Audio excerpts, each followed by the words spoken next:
दोस्तों एक बार फिर से स्वागत है हमारे चैनल में। दोस्तों जैसा कि आप सभी जानते हैं, देश में महामारी के कारण अनलॉक लागू है और इस बीच कुछ बड़ी और महत्वपूर्ण खबरें निकल कर आ रही हैं जिनका जानना आपके लिए बहुत जरूरी है।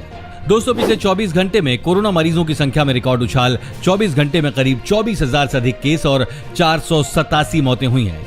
इसी के साथ दोस्तों आज की बड़ी खबर में आप देखेंगे, चारों तरफ से घिरा चीन हुआ मजबूर, WHO की टीम को जांच के लिए आने की मंजूरी दी।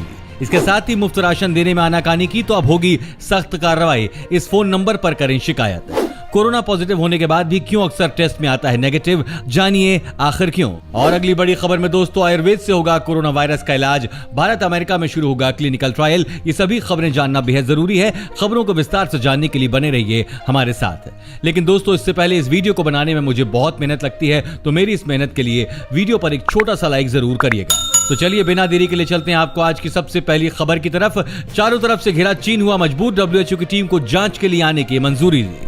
जैसा कि आपको पता है, कोरोना वायरस का जन्म चीन में ही हुआ है। अभी तक किसी को ये पता नहीं है कि कोरोना का जन्म कैसे हुआ है। इस बीच कोरोना वायरस संक्रमण को लेकर आलोचनाओं से घिरे चीन ने बढ़ते दबाव के बीच आखिरकार विश्व स्वास्थ्य संगठन की टीम को कोरोना वायरस से संबंधित जांच की अनुमति दे दी है। आपको बता दें, WHO ने पहले एक टीम के चीन जाकर 6 महीने तक वायरस की उत्पत्ति से संबंधित जांच करने का ऐलान कर दिया था। हालांकि बीजिंग की तरफ से इस मामले पर कोई आधिकारिक सहमति नहीं आई थी। चीन पहले भी अमेरिका समेत कई देशों को वुहान जाकर वायरस के बारे में जानकारी इकट्ठा करने की इजाजत देने से इनकार कर चुका है। हालांकि अमेरिका, भारत और ऑस्ट्रेलिया जैसे देशों की तरफ से भारी दबाव के बाद चीन ने इस जांच के लिए इजाजत दे दी है। चीन के विदेश मंत्रालय के प्रवक्ता झाओ लिजियन ने कहा कि विचार करने के बाद इस पर सहमति दी गई है। वर्ल्ड हेल्थ ऑर्गेनाइजेशन जल्दी ही जांच करने के लिए एक्सपर्ट्स की टीम भेजेगा। चीन के हुबेई प्रांत के वुहान शहर से ही सबसे पहले कोरोना वायरस का मामला सामने आया था। WHO की टीम वुहान जाएगी और वायरस से जुड़ी जानकारियों की जांच करेगी। साथ ही दोस्तों आखिरकार पकड़ा गया हिस्ट्री शीटर विकास दुबे, किया सरेंडर। दोस्तों कानपुर गोलीकांड का आरोपी गैंगस्टर विकास दुबे आखिरकार गिरफ्तार कर लिया गया है। एनकाउंटर के 7वें दिन विकास को मध्य प्रदेश के उज्जैन से गिरफ्तार किया गया। बताया जा रहा है कि उसने खुद ही स्थानीय मीडिया और पुलिस के सामने सरेंडर कर दिया। पुलिस की गिरफ्त में आने के बाद भी विकास पर कोई असर नहीं दिखा और मीडिया के सामने चिल्लाने लगा, मैं विकास दुबे हूं, कानपुर वाला।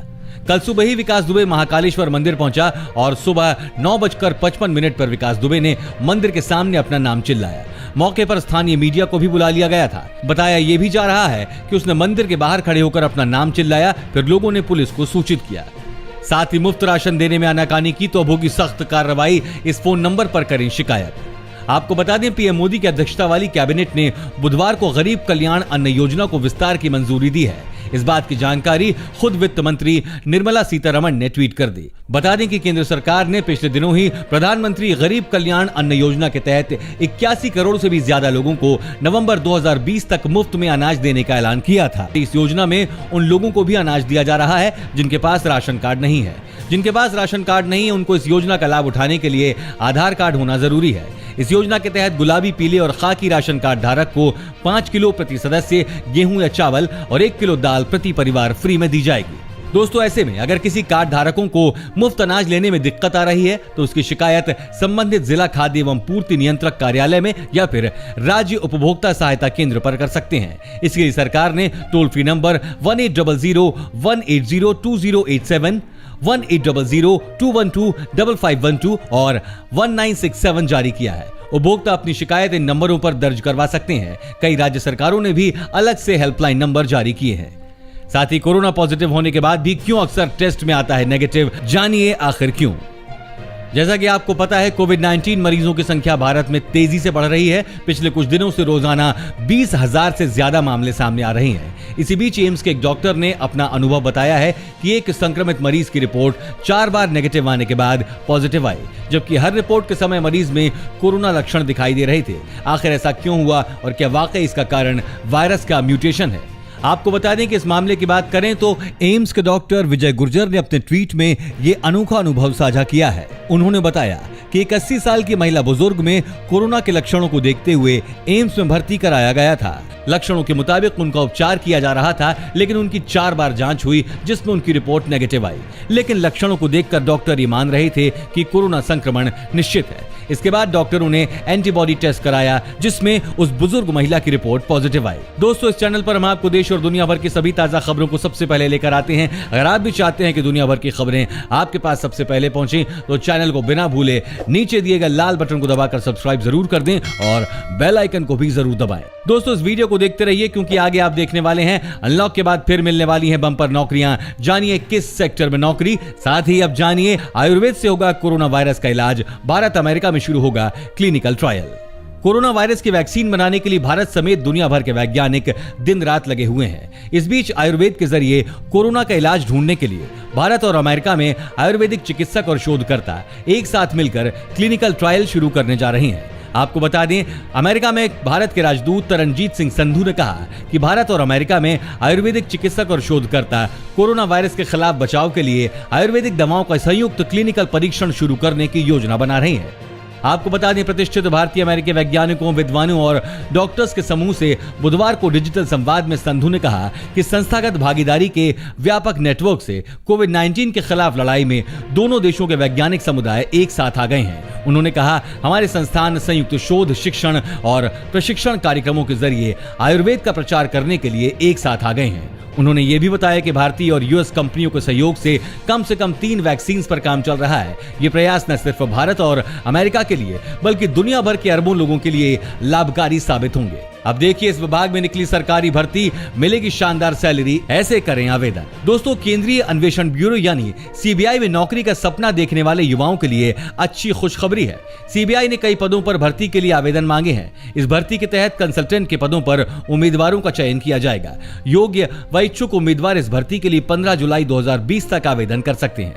सीबीआई द्वारा जारी किए गए नोटिफिकेशन के मुताबिक इस भर्ती के तहत चुने जाने वाले उम्मीदवारों का काम ट्रायल मामलों को सुलझाने में मदद करना होगा।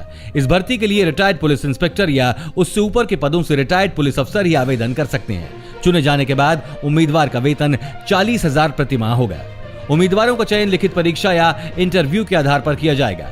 आवेदन करने के इच्छुक उम्मीदवार सीबीआई की आधिकारिक वेबसाइट www.cbi.gov.in पर जाकर अप्लाई कर सकते हैं। साथ ही दोस्तों, बढ़ते हैं अगली खबर पर। मौसम विभाग का अलर्ट, इन राज्यों में हो सकती है भारी बारिश। उत्तर भारत के कई भागों में बुधवार को हल्की से मध्यम बारिश हुई, जबकि मुंबई वासियों को करीब सप्ताह भर से जारी बारिश के बाद धूप दिखाई दी। इस बीच हिमाचल प्रदेश के अधिकांश हिस्सों में बारिश के बाद मौसम विभाग ने बुधवार को शिमला, सोलन तथा नजदीकी इलाकों में भूस्खलन की चेतावनी जारी की है। मौसम विभाग ने बताया कि राज्य के ज्यादातर हिस्सों में बारिश जारी रहेगी। वहीं राष्ट्रीय राजधानी में छिटपुट बारिश और बादल छाए रहने से पारे में गिरावट देखी गई। शहर के मौसम संबंधित आंकड़े देने वाली सफदरजंग वेधशाला ने अधिकतम तापमान 36 डिग्री सेल्सियस दर्ज किया, जो कि सामान्य से कुछ कम रहा। उत्तर और मध्य बिहार के जिलों के लिए गुरुवार से रविवार तक मौसम के लिहाज से सतर्क रहने का दिन है।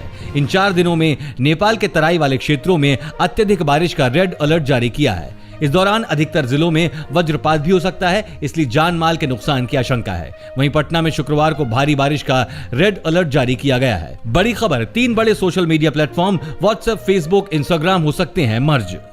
दुनिया में सबसे बड़े सोशल मीडिया प्लेटफॉर्म्स के रूप में पहचाने जाने वाले व्हाट्सएप और इंस्टाग्राम को फेसबुक के साथ मर्जर की चर्चाएं तेजी से हो रही हैं। बता दें कि फेसबुक ने व्हाट्सएप और इंस्टाग्राम का अधिग्रहण कर लिया था, जो अभी तक का सबसे बड़ा अधिग्रहण है। 2 लोकप्रिय प्लेटफॉर्म्स को खरीदने के बाद भी अटकलें ये थी कि क्या कभी इन 3 प्लेटफॉर्म्स को एक साथ काम करने के लिए एकीकृत किया जाएगा। पिछले साल फेसबुक के प्रमुख जुकरबर्ग ने स्पष्ट किया था कि उनके पास भविष्य में एक अद्वितीय सेवा प्रदान करने के लिए 3 प्लेटफॉर्म्स को जोड़ने का प्लान है। पेटीएम पेमेंट्स बैंक ने पेश की वीडियो केवाईसी सुविधा, उपभोक्ता घर बैठकर कर सकेंगे प्रक्रिया पूरी। दोस्तों, देश के सबसे बड़े पेमेंट्स बैंक पेटीएम ने गुरुवार को अपनी वीडियो केवाईसी सुविधा को शुरू करने की घोषणा की है। इस सुविधा के साथ ग्राहक अब कहीं से भी एक वीडियो कॉल के जरिए सुबह 9 से रात 8 बजे के बीच अपनी फुल केवाईसी अनुपालन को पूरा कर सकते हैं। फुल केवाईसी के लिए वीडियो कॉल की सुविधा शुरू होने से उपभोक्ता कोविड-19 महामारी के इस दौर में अपने आप को सुरक्षित रखते हुए घर से बाहर बिना निकले इसे पूरा कर सकते हैं। आपको बता दें, उपभोक्ताओं के लिए बैंकिंग अनुभव को अधिक सुविधाजनक और आसान बनाने के लिए पेटीएम पेमेंट्स बैंक द्वारा पेश किए जा रहे नए फीचर्स में वीडियो केवाईसी सुविधा नवीनतम एडिशन है। लॉकडाउन के दौरान बैंक ने वरिष्ठतम दिव्यांग उपभोक्ताओं के लिए कैश एट होम सुविधा की शुरुआत भी की थी। इस सुविधा के तहत उक्त ग्राहक अपने पेटीएम पेमेंट्स बैंक ऐप के माध्यम से नकद निकासी अनुरोध दे सकते हैं और अपने घर पर उक्त राशि प्राप्त कर सकते हैं। साथ ही अगली खबर में UIDAI ने शुरू की नई सुविधा, बिना किसी दस्तावेज के भी बनवा सकते हैं आधार कार्ड। आपको बता दें, आधार कार्ड प्रत्येक भारतीय नागरिक के लिए महत्वपूर्ण दस्तावेज है। ये केवल एक दस्तावेज ही नहीं है, बल्कि पहचान पत्र है। किसी भी वित्तीय लेन देन और सरकारी योजनाओं का लाभ उठाने के लिए आधार बेहद जरूरी है। अब नया आधार कार्ड बनवाने की प्रक्रिया और आसान हो गई है। आधार कार्ड बनवाने के लिए लोगों को UIDAI ने राहत दी है। UIDAI ने आधार बनवाने के लिए दस्तावेजों की बाध्यता खत्म कर दी है। कई बार आधार के बिना जरूरी काम रुक जाते हैं। आधार कार्ड बनवाने के लिए पहचान पत्र और एड्रेस प्रूफ जैसे दस्तावेजों की जरूरत होती थी, लेकिन अब बिना किसी दस्तावेज के भी आधार कार्ड बन सकता है।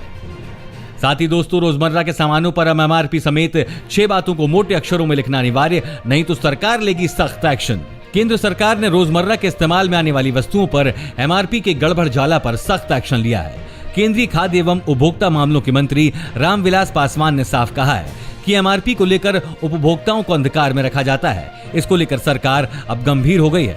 रामविलास पासवान ने कहा है कि ऐसी शिकायतें मिल रही कि पैकेट में बिकने वाले सामानों पर प्रदर्शित होने वाली जरूरी जानकारी का सही ढंग से पालन नहीं हो रहा है। उन्होंने कहा, इस संबंध में मैंने विभाग के सचिव और लीगल मेट्रोलॉजी के अधिकारियों को कार्रवाई सुनिश्चित करने के कई बार आदेश दिए हैं। अब सामानों पर MRP को लेकर विभाग ने सख्ती दिखाना शुरू कर दिया है। दुनिया भर के लिए खतरा, महामारी बन सकते हैं टिड्डी दल, अनाज संकट के भी आसार। कोरोना महामारी के बीच टिड्डी दल किसानों के लिए आफत बन गए हैं। लगातार तीसरे साल में टिड्डियों के पनपने की अनुकूल परिस्थितियों के चलते भारत में टिड्डी महामारी का खतरा बढ़ गया है। ये भारत के उत्तरी राज्य में कहर बरपाते हुए नेपाल तक पहुंच गई हैं और भारत पाकिस्तान सीमा पर मरुस्थल में बड़ी संख्या में प्रजनन कर रही हैं। ये आने वाले साल में भारत के लिए खतरे के संकेत हैं। इन पर नियंत्रण नहीं लगा तो अनाज का संकट पैदा होने के आसार हैं। दोस्तों, आपको हमारी वीडियो कैसी लगी हमें कमेंट करके जरूर बताएं। दोस्तों, अगर आप भी रोजाना ऐसी खबरें अपने मोबाइल पर पाना चाहते हैं तो बिना भूले नीचे दिए गए लाल रंग वाले सब्सक्राइब बटन को जरूर दबाएं, साथ में बेल आइकन को ऑन कर लें।